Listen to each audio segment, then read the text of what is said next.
Nádherný to den. Krásný sluneční den. Tak, tady je vše v pořádku. Ahoj. Ahoj. Tak co? Poslal nám král peníze za minulý měsíc? Nebojte, pod mýma prstama jsem všechny platby našel a všechno je zaplaceno. Výborně. Jsou všechny částky rozděleny tak, jak mají být. Částky jsou rozděleny přesně na korunu. Výborně. Rád seš. Dobrý den. Dobrý den. Dal byste si něco? Ano. Mohu poprosit o jedno pivo a steak. Samozřejmě. Proč by ne? Takže pivo a steak. Tady mám. Dobrá tedy. Takže jedno pivo a jeden steak. Děkuji. Mohu se zeptat, kde to jste? Kde to jsem? No. Kde jste se ocitl? Ocitl jste se v Drakeneye.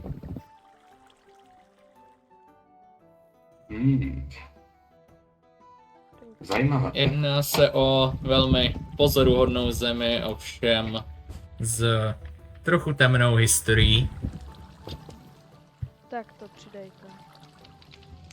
Jednoduše, naše historie je trošku těžká a podepsalo se to na nás všech, což se dá považovat jako původní obyvatelstvo, což my jsme dva z toho, jak můžete vidět. Pravda. Dobrý den. Dobrý den! Dobrý den. Je tohle hospoda? Je tomu tak. No, tak. Můžu si něco objednat? Samozřejmě. Dobře. Co byste Tady si máte? přál? Máme pivo, steak. Tak já si dám jedno pivo. Dobré. Musím ale uznat, že čaroděj se tady neukázal velmi dlouhou dobu. To je pravda. Návštěvy v Drakeneye jsou velmi vzácná věc. No a když jsme u daných záležitostí, tak přeci jen by naše hosty zajímalo, proč tady není tak velká aktivita lidí. No samozřejmě. No, Předpokládal jsem, že tato hospoda bude naplněná až po okraj. Kdysi bývala za krále Gorodrapa Velikého bývala.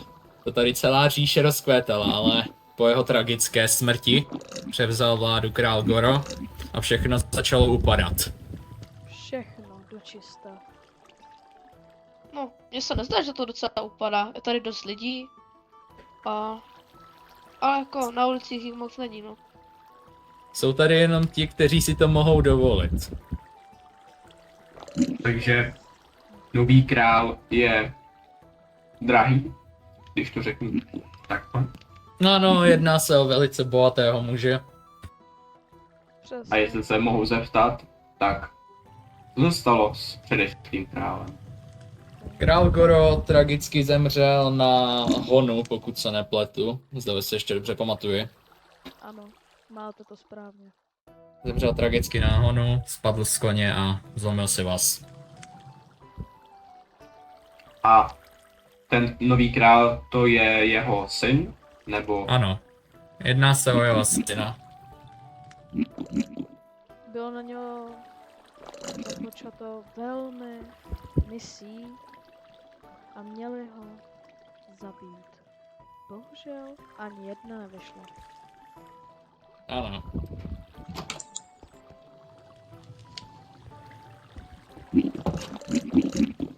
Musím uznat, velmi dobré pivo. Ano. Ale dobrý den, pánové. Dobrý den.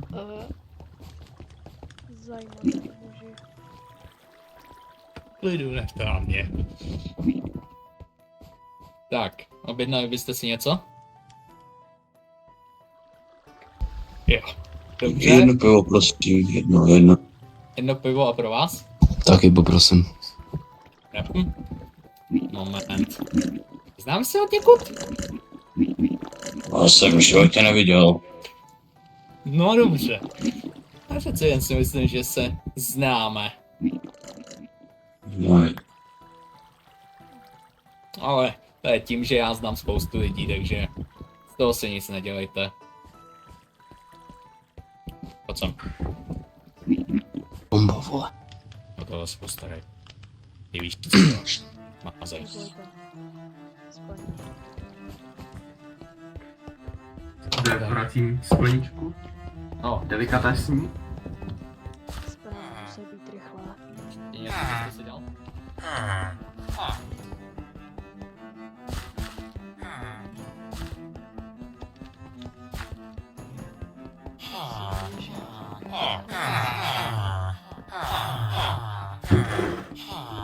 Dobře, nashledanou na krále.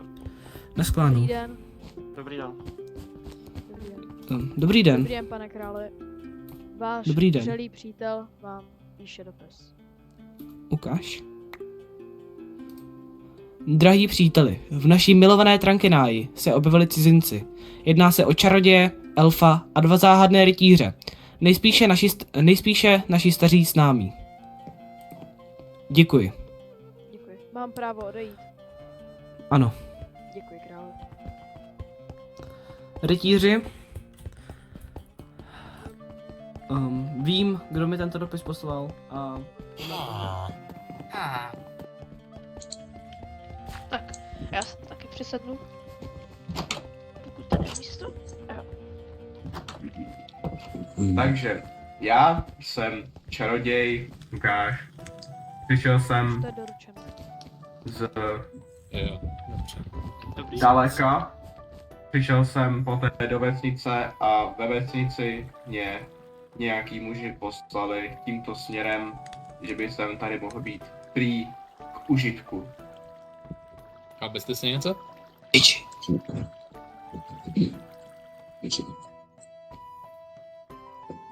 Vy jste trpaslík, pane? Trpaslík, no. No.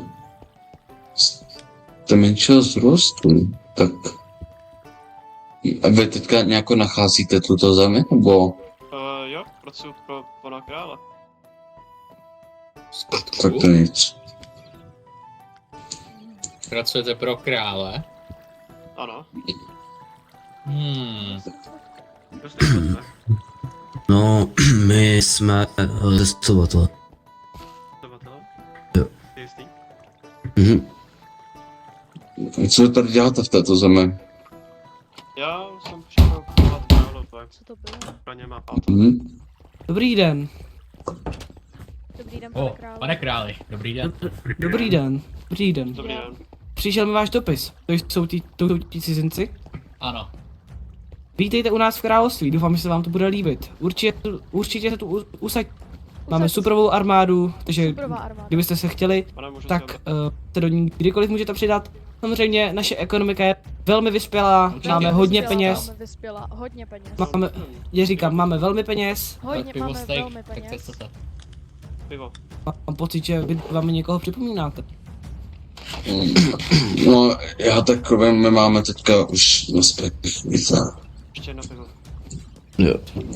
Myslím, Pánové, posaďte se, ještě chvilku se posaďte.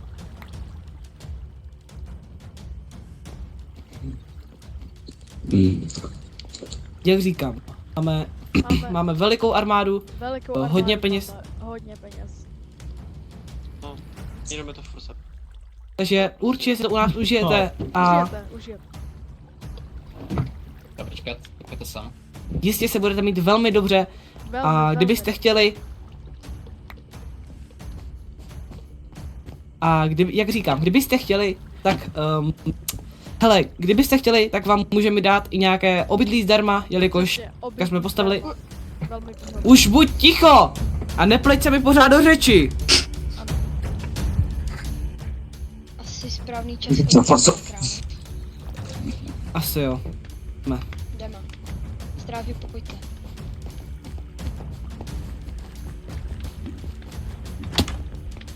To bylo zajímavý. no tak já si myslím, že asi Kam jdeme. odcházíte? My už musíme jít, víte co? Mě... No. Počkej, musíme počkat, než odejdou. Já vím, pojď. Vy dva. Ano, dostal jsem se poté do další vesnice. Tam ze mě udělali čaroděje a poslali mě sem.